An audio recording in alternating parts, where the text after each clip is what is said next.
Buenas noches. Nosotros tenemos el tema el paradigma de PowerShell, objetos versus texto. El grupo está conformado pues por Sofía Torres y Julián Velandia. Listo. Bueno, como podemos ver, PowerShell cambió la forma tradicional de administrar sistemas.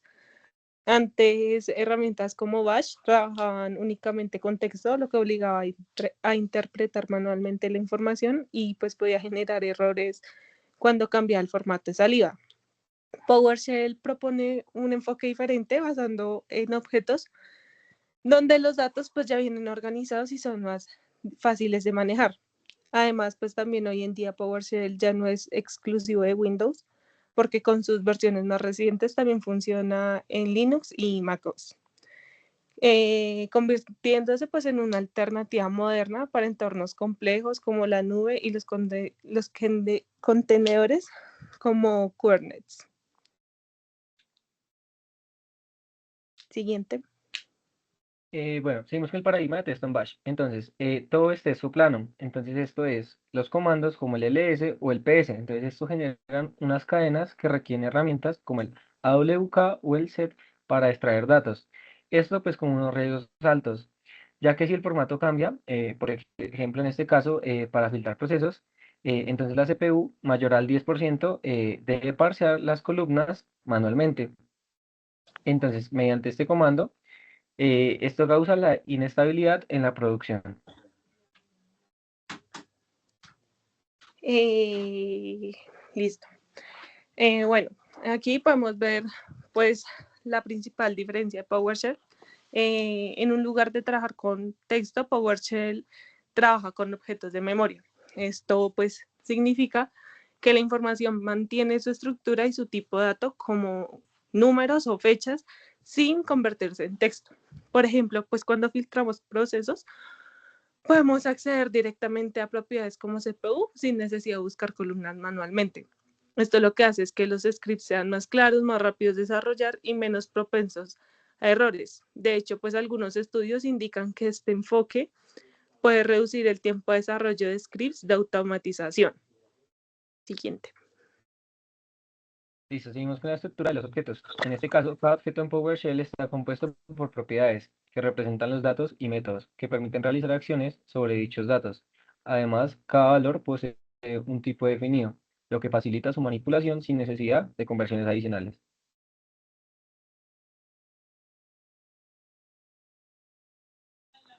Bueno, la diferencia principal entre ambos enfoques está en cómo se manejan los datos.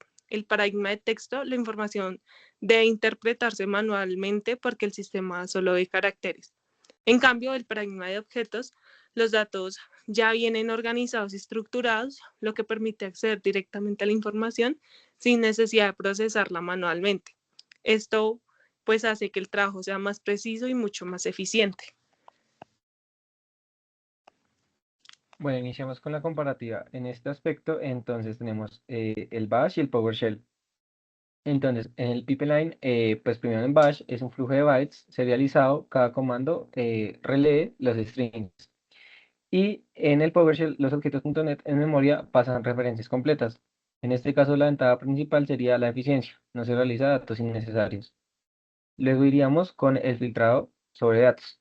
Entonces, en el bash tenemos el parsing manual con los comandos, que es el AWK, el set y el cut. Entonces, en este caso tenemos un riesgo, que es el cambio en columnas que rompen los scripts. Y en este caso, PowerShell, tenemos acceso semántico a propiedades, esto sin columnas fijas. Entonces, tenemos una ventaja de robustez del 35% de menos tiempo de desarrollo. Luego seguimos con el tipado y conversión. En este caso, en Bash tenemos que todo es string y una conversión explícita. Entonces esto da errores comunes en fechas y números. En el PowerShell tenemos un tipado nativo, int, untamed y bool. En este caso es de booleano, que es automático en pipeline. En este caso, la precisión evita errores de formato. Y por último tenemos el rendimiento. Sería rápido para texto, simple y lento en parsing grande. Y en PowerShell tenemos más rápido en objetos complejos. Los benchmarks muestran entre 2 a 5x, que es la velocidad, de los queries y esto quiere decir que tiene una escala mejor en Enterprise. Entonces también tenemos la mantenibilidad. En este caso en Bash es frágil, tenemos una actualización DPS que rompe los scripts y en el PowerShell tenemos estable, propiedades estandarizadas vía CTS. Entonces sería un bajo mantenimiento en producción. Tenemos el cross de plataformas. En este caso, en Linux es nativo con el GNU Tools en Windows y en el PowerShell sería con PowerShell 7 Plus en Windows, Linux, Mac OS. Entonces, esto sería muy versátil para, por decirlo así, la nube híbrida. También tenemos lo remoto. En este caso tendríamos en Linux el SSH más el texto. Entonces, eso sería un parsing en remoto propenso a errores.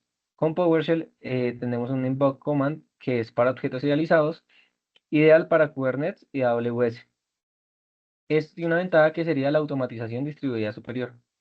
También tenemos la extensibilidad, que son scripts más funciones y librerías externas. Y en PowerShell tendríamos módulos con los comandos del CMD y los objetos.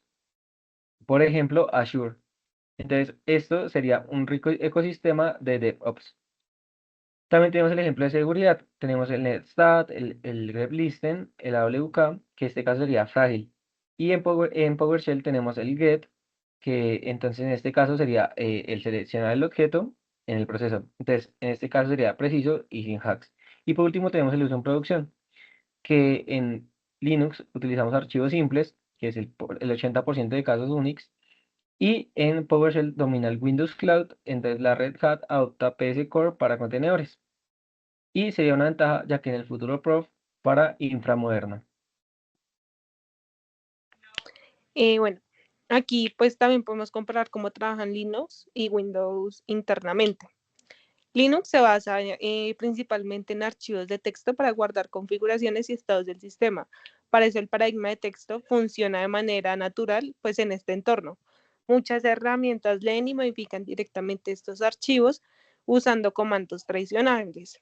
En cambio, pues Windows maneja información más compleja mediante estructuras como el registro del sistema, WMI y Active Directory.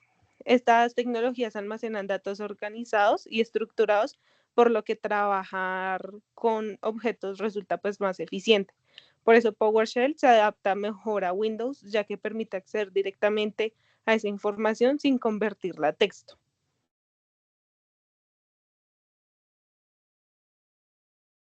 Bueno, tenemos unas ventajas modernas. En este caso, en el desarrollo de PowerShell fue liderado por Jeffrey Snover, quien propuso el uso de objetos como solución a las limitaciones del texto.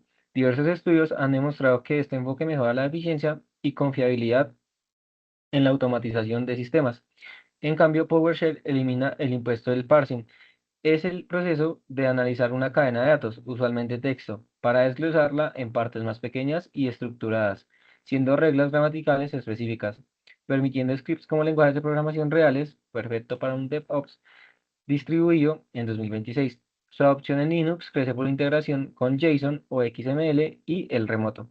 Incluye esta demo en... Bueno, y pues en conclusión, pues aunque el paradigma de texto continúa pues siendo útil, presenta limitaciones frente a la complejidad de los sistemas actuales. Y el enfoque orientado a objetos de PowerShell representa una evolución significativa, permitiendo una gestión más precisa, robusta y adecuada para entornos modernos. Bueno, esas serían las referencias y pues vamos a seguir con el código. En este caso en Linux nos iríamos acá a la terminal.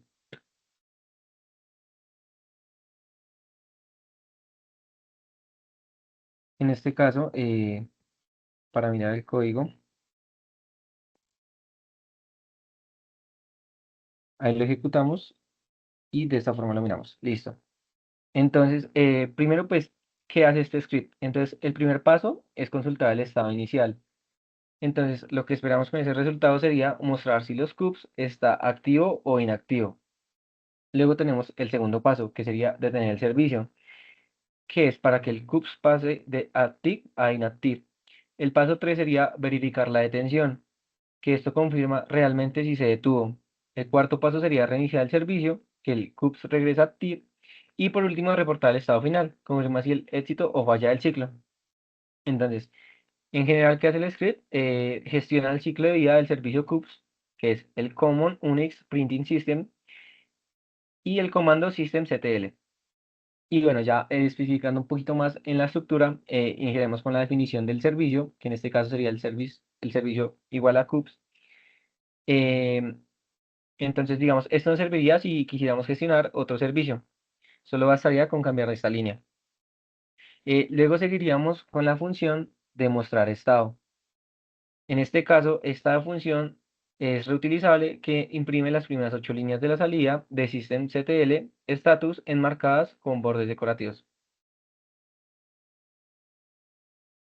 También tenemos obtener y comparar el estado, que estaría más abajo.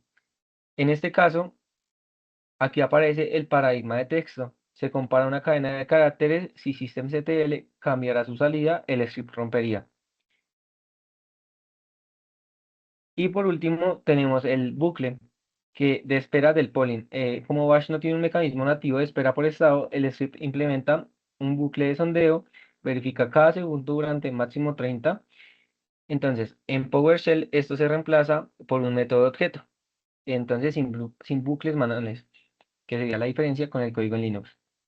Y pues ya la salida esperada sería esta que está acá arriba.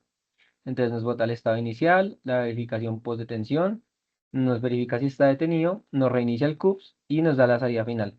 En este caso nos dice que si el ciclo está completado, el estado es activo, o sea que sí, sí funcionó. Y pues por último, este sería como la versión en Windows, que sería comparándolo, si lo comparáramos con el patch de Linux. Y eso sería